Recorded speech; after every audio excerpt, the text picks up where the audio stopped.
What's good, YouTube? It's Nas, and we back with another video. Road to 800 subscribers, of course, and the trade deadline is officially over. And this trade deadline, I feel like, was in fact better than last year. But we're gonna get right into all that. Tomorrow, I might make a video talking about the losers, but today's video, I'm gonna be talking about the moves that actually happened. Zubac to the Pacers, the Clippers getting some assets, Jose Alvarado to the New York Knicks, the Lakers finally getting rid of Gabe Vincent. Ayo Dosunmu going to the Minnesota Timberwolves. What else? Porzingis to the Warriors. Kuminga to the Hawks. Finally, that saga's over. And let's just get into it. And when we look at the Indiana Pacers and the Los Angeles Clippers deal, I feel like this is a win-win for both sides. And you look at this from the Indiana Pacers point of view. Like, you have obviously one of the best centers in the league pairing along with your all-star point guard next season with Tyrese Halliburton, which you really didn't know what was going to go on with the center position for the Indiana Pacers. Yes, Jay Huff was providing some type of role with Miles Turner obviously being not in Indiana anymore, but you look at obviously Ivica Zubac and what he did with James Harden. You look at him playing with another elite guard who can give him the ball. You just look at that pairing and you just can't help but be excited for the Indiana Pacers. Now, from the Los Angeles Clippers point of view, getting 3 first-round picks for Ivica Zubac is huge because not a lot of teams give up their, obviously, asset with their bat when they're at the top of their value. Like, people are not going to sell high. And the Los Angeles Clippers finally did that. They sold high on James Harden. They sold as high as they could get with Ivica Zubac, and really getting back Benedict Mathurin, Isaiah Jackson, 2 first-round picks and 1 second-round pick for Zubac is huge. And even that first-round pick, if y'all don't know, is protected 1 through 4. So if it's not, or if it's 5 through 9, the Clippers get that pick, and that would be huge in this draft class, which obviously we know how generational it actually is, but it just shows how much the Pacers really value that top 3 or top 4 pick. Because if that doesn't happen, the Clippers or the Pacers don't even want that pick. So that should just tell you how impactful that pick would be if they get Darren Peterson. I can only imagine the future for this Indiana Pacers team if they get that top 3 pick. Now, if they get the 5 through 9 pick and it goes to the Clippers, I can only envision the future for obviously the Los Angeles Clippers. They just traded for Darius Garland yesterday. They traded for Benedict Mathurin. They look like they're trending towards a rebuild, or kind of a rebuild, I guess, because remember, they don't have their first-round picks right now.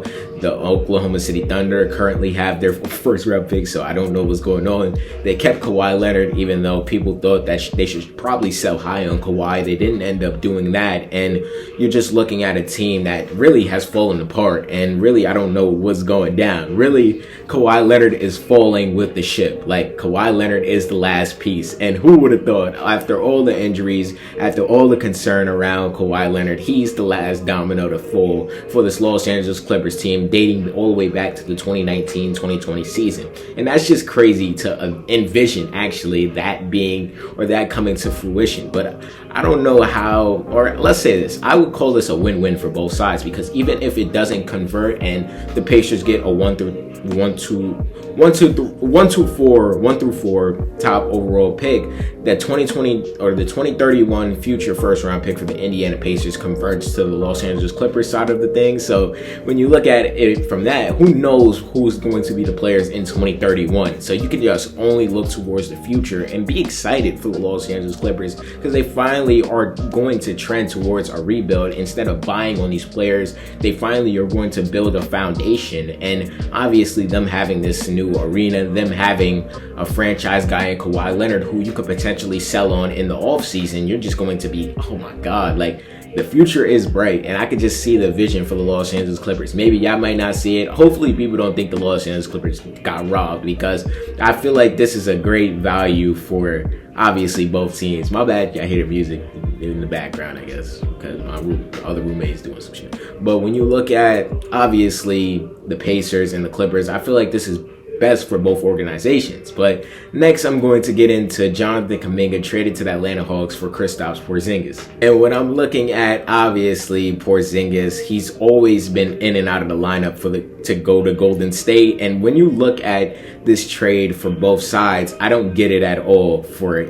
I guess you're getting off Porzingis, but Porzingis, isn't he an expiring contract? And for the Atlanta Hawks, I do not think Jonathan Kuminga fits in with the Atlanta Hawks, but I'm glad Kuminga finally wants out or gets out, because we've been dealing with this since fucking April. So it's good that that saga's finally end. They're keeping Buddy Hield in that deal because Buddy Hield was also in that. And really the only move the Warriors making is getting Kristaps Porzingis. I don't know if this makes them better. I just don't know, because this all relies on Kristaps Porzingis' health. And really the only season where he was healthy was his Washington Wizards 1 season or 1.5 season, whatever. But it just didn't happen, or this Warriors team relying on health, no Jimmy, having Porzingis as your second option for Stephen Curry. I just do not see this going well for, obviously, the Golden State Warriors, and I do not see the saga playing out for Stephen Curry. I don't know what's next or what's going to happen. But getting into Ayo Dosunmu being traded to the Minnesota Timberwolves, obviously from the Giannis sweepstakes, they had to pivot, they had to get something. They traded Mike Conley, even though Mike Conley's about to literally re-sign again. And you get this player in Ayo Dosunmu who's averaging 15 points, who is a great spot-up shooter, and really your Nickeil Alexander-Walker replacement from last season, because we know how good Nickeil Alexander-Walker was for the Minnesota Timberwolves last season, and you're seeing what he's doing for Atlanta right now. So Ayo provides this defense and the shooting that the Minnesota Timberwolves desperately need, and he provides this point guard presence, which obviously we know the Minnesota Timberwolves have needed. I do not think Dante DiVincenzo is a point guard. I really don't feel like Ayo is either, but I feel like if we wanted somebody to run for the Minnesota Timberwolves, like, it had to be Ayo Dosunmu. There was nobody really else available left for as a great player. And you're getting Julian Phillips out of that. You're getting rid of Rob Dillingham and Leonard Miller. Rob Dillingham finally gets off of Minnesota, which I really do think it's a fresh start for him. But is anybody going to talk about how many guards the Chicago Bulls have right now?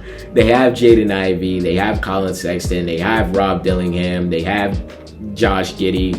They have Anthony Simon. How many guards do you need? And when you look at them as a team, it's just so funny how literally little they are, and how will these guards interact, because all of these guards they have right now are good players. Teams can use some of these guards, and it just seems like the Chicago Bulls are really hoarding them right now, which is kind of crazy, because I know a lot of teams can use these players. But the Los Angeles Lakers ended up trading Gabe Vincent and